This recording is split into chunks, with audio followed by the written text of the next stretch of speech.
All right, Ultimate Hoops Nation, my name is Reid Nelson. I'm joined today by Luke Hanlon. This is the Dream League Insider Recap Show. Okay, 6:30 game. Griffins, 17-7. They start out nice, 17-7. Ross Winnikins with their first 4 points of the game. Then the Polars went into a zone, and they didn't know how to react. They missed a lot of threes, which you'll see in the box score, but they missed them badly. Air balls, backboard, side of they were off tonight. They were off. I mean, I even considered measuring the hoop for being at like 9 3/4 or something. It was awful. Talk about the first game of the night. Polars defeat Griffins. Well, like you said, Ross, the first 4 points of the game was really attacking because the Polars have no one that can match up with him. He's just too big. One of the bigger teams versus the smallest team in this league. It was working out well. Polars were smart, went to a zone, and the Griffins just didn't seem like they knew what was happening. They didn't seem like they know how to attack a zone. Completely just shut down any kind of interior game. We're throwing up threes. Most were bad shots. I mean, some were just in the progress of the offense and then go in. That happens. But, I mean, James Mobley had a few that were way off, kept on shooting. Josh Rouse shot a lot. I mean, all around, just a pretty poor performance from them, especially in the second half. A game they could have won. I won't go as far as say should have, but, I mean, it should have been better contested, and it was a shame to see. Omar released earlier this week. Kevin Poland did not show up tonight for them. Could you see a Levante McCullough or a Stephen Griffin or a Randall Padua potentially, which we have news on that here shortly, making a comeback with the Griffins? Don't they just need players who are going to show up? Yeah, at this point they need 8 guys. I think Levante McCullough will be interesting now because they obviously need some offensive help. The only problem is if he comes in, does he shoot too much again, and then they have this whole thing happen over again. Someone would need to sit him down and talk to him and understand that he's not going to be a guy that's taking 20 shots a game. Maybe that'd be DeJuan. I don't know. I think that is something that could work for the Griffins just to shake something up because, I mean, they're 0-7 and nothing's going to change soon. Well, they've got Mobley is the new Levante. I mean, he's up there shooting. They got Terrell Gould taking up the point. They've got Arthur Frazier on the bench at the end of the game. It was just a mess. And Ross, for the first minute of the game, was like, whoa, okay. I mean, but they've got to give him the ball. Yeah. You know, they have to keep feeding it to him. So overall, another disappointing performance by them. We'll see what roster moves they make. The Yellow Jackets played the Knights in the second game of the evening. The Knights win easily. But again, the box score is not going to tell the whole story. This was a black and blue bloodbath. I mean, there were collisions and guys on the floor. And I mentioned to you, what if these guys play a 3 or a 5 game series? No Keith Durham for the Yellow Jackets, and it killed them. They had no punch on offense. None. It looked like the Yellow Jackets from the first 3 weeks of the season. Talk about this win for the Knights. Well, you just stole my line. I was actually just about to say that without Keith Durham, they looked just like their offense from the first 3 games. Because it was their offense in the first 3 games. That's exactly what was right. I mean, they have no one on this team that was finishing around the rim because it's not like they got completely shut down on offense. They had some open layups. They had some good shots, and they just weren't falling, especially the layups. Joe Nelson said, it was just a lot of tippy-tap stuff that just didn't go our way. There was, I know a few of the players on the Yellow Jackets wanted to mention that the refs were bad, but that wasn't the reason they lost this game. I'll say that right now. Without Keith, this is a team where if they played the Griffins right now, I think the Griffins would win because Mullen wasn't that aggressive today. He didn't seem like he had it. I mean, no one on this offense is going to be able to take over without Keith, so I think they could be the worst team in the league when he's not there. Okay, third game of the night. Pilots fall to the Generals. You called it. I did call it. It was a 20-point game with about 7 minutes left. Pilots crawled their way back into it. I want to say they lost by 12 or 13. Pilots, again, without John Christensen, Andrew Warbleski, Randall Padua was here, but he didn't play. He actually ended up leaving at halftime. He's already been released. And Alan Arlt not here tonight.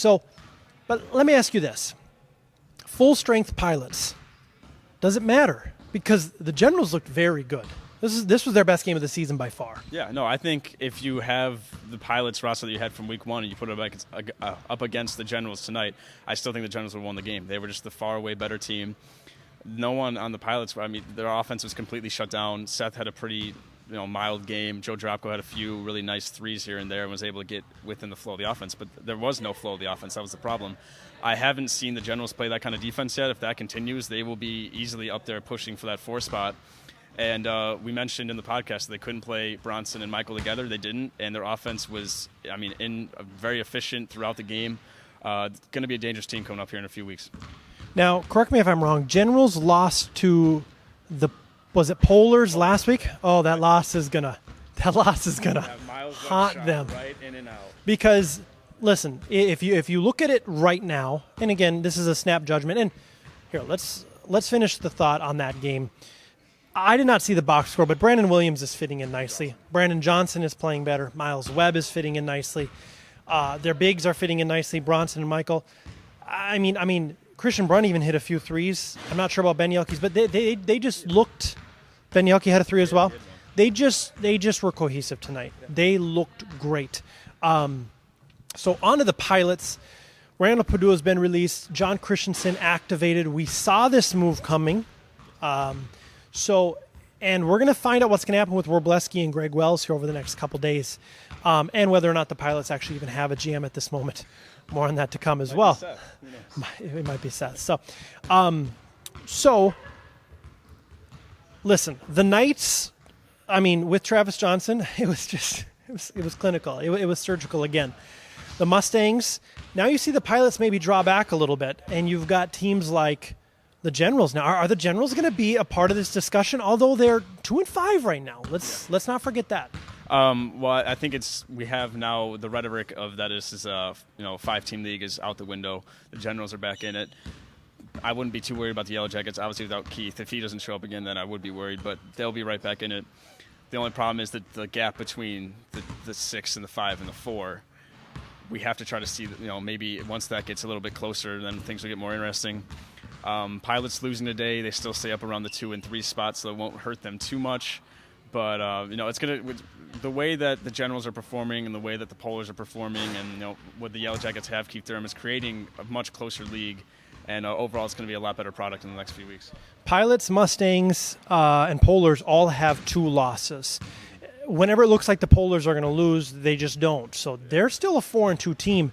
The Yellow Jackets are now 2-5, and the Generals are now 2-5. So they're still 2.5 or 3 games. Actually, they're 3 games behind all these teams. But they're trending upwards. Now, the Generals have already told me their next game is against the Griffins. So, listen, they can't sleep on them. Yeah, so, final thoughts. Tonight was an interesting night. We said there would be one upset. We got the one upset. It was the one that you picked. Good for you. I really thought the Griffins were going to come out and beat the Polars in the back of my mind. I did pick the Polars to win, but I still kind of thought the Griffins were going to do it. And early in the game, it looked like they would. Disappointed by that, but overall, a good week of basketball. Griffins at one point were 5 of 17 from the free throw line. I want to say they were down like 6 or 7 with like 3 minutes left. I checked the box score, 5 of 17. That's a lead right there. So, all right, we'll chat with you Friday morning, Thursday afternoon. I'm all mixed up. I'm thinking it's last week. Podcast up Friday. Thank you for joining us tonight. Next Monday, I want to chat on that real quick.